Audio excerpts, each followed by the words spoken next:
You can look at those YouTubes, or you can read Human Action by Ludwig von Mises. Represent Frederick Hayek.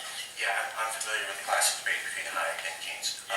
What I said was that multiple national reporters have said that there are no new ideas that haven't been suggested in the last 30 years for a situation that's unique and occurs once a century. What occurs all the time? A recession of this magnitude does not occur all the time. Yeah, well, occurs every 70 years. And so, yeah, 1920. That's about once a century. But also, it occurs frequently in other countries.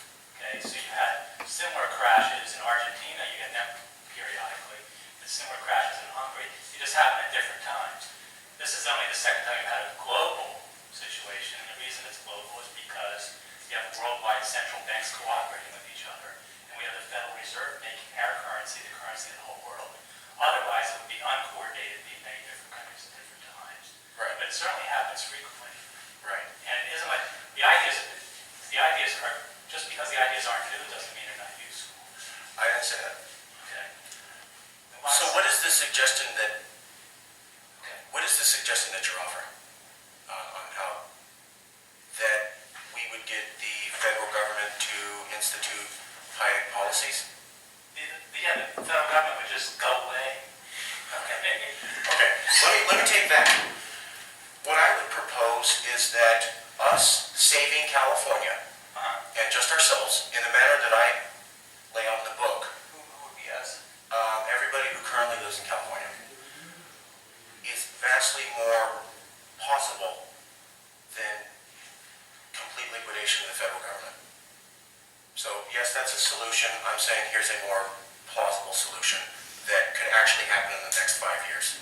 So you're talking about declaring California sovereignty. Not sovereignty, subnational sovereignty. And there's a key distinction. So there are 25 nations around the earth right now, in all parts of the world, stable democracies, good economies, good relations with their former host countries. And they're found literally in every culture, meaning it's a universal form of government, although rare. What it is where the military and the dollar stay with the original host country, but all of the rest of the policies now return to that smaller country.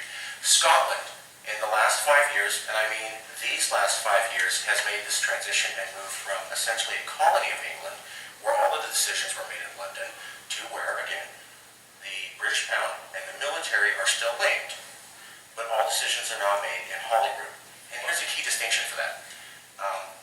So here in America, we've had banks give out bad home loans to people who can't afford them, and then they package those up, title it a different thing, and sell it to a third party who doesn't know what he's buying.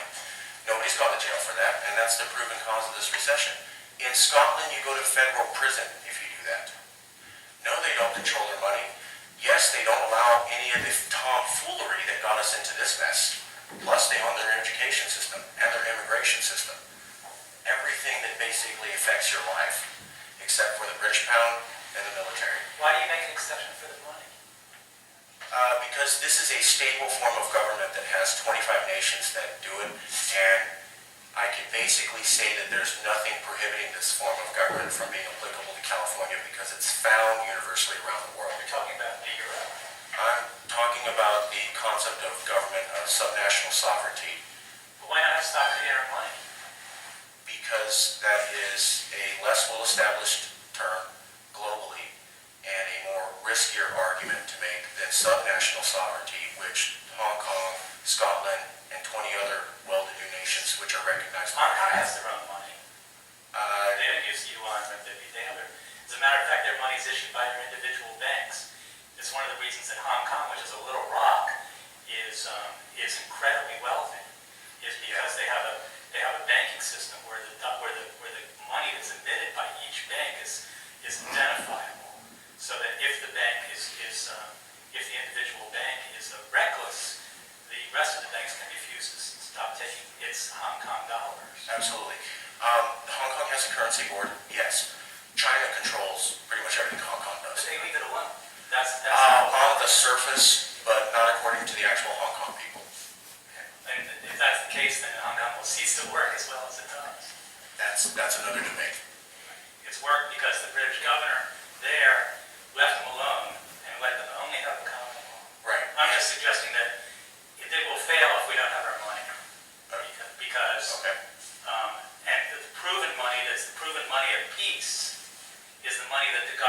not inflate and to pay for their wars. And that money historically was gold, now could be Bitcoin or gold or some combination. But the important thing is that the people don't have the choice of their money. We'll just get robbed into abject poverty with inflation. Well, let's talk about that real quick. So, absolutely to everything that you're saying. And if we followed subnational sovereignty, I can give you back half your taxes right off the bat and lower them by 50%. So yes, the federal government can inflate the money and take away more of the real value. But here in California, we could start off by giving you 50% of your taxes back automatically. That's never going to happen with any other system. And so while it does leave abuses by the federal government, it puts California on a business platform that it's never seen before in its entire history. Yes, it's not perfect. It's gigantically way better than anything we've ever had. But that's true.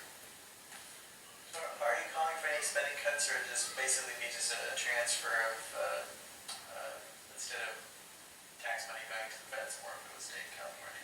It would be 50% cut right off the bat. Now, what Californians want is Spending? no, not state. We would cut the extra federal taxes you pay, I and understand current that. state spending would stay the same. So you're not proposing any cuts to state spending? No, but here's the long answer. The specifics of what this looks like and how Californians want to spend their money, they got back, and if they want to have cuts in a government where they have now close to 98% policy freedom, is things that you guys are going to have to work out. I'm here to get the idea out. What exactly this type of global negotiation center of both the people in California would look like, spending cuts, policy issues, now that you have the right to determine your education system and immigration, I don't know. I want to start the conversation of 40 million people to work out the details. But what you're asking about is the details. And what I'm saying is that if I gave you an answer, it wouldn't be good. It has to be something that the people sort of generate to as they envision this happening. So, what you're saying, like, is just putting forth the idea, not so much implementing Yes, any policy. yes, Oh, okay. yes. And I'm saying that we don't talk about any of these things. Not We don't talk about how we're milled one full state budget by the feds. We don't talk about how we don't get, border security, national emergency, and national security by the feds. We don't talk about the fact that the world's falling apart. We don't talk about the fact that we're the only one that can provide this role. Let's at least talk about those things. You and then Border security. I'm sorry. Well, let me throw it.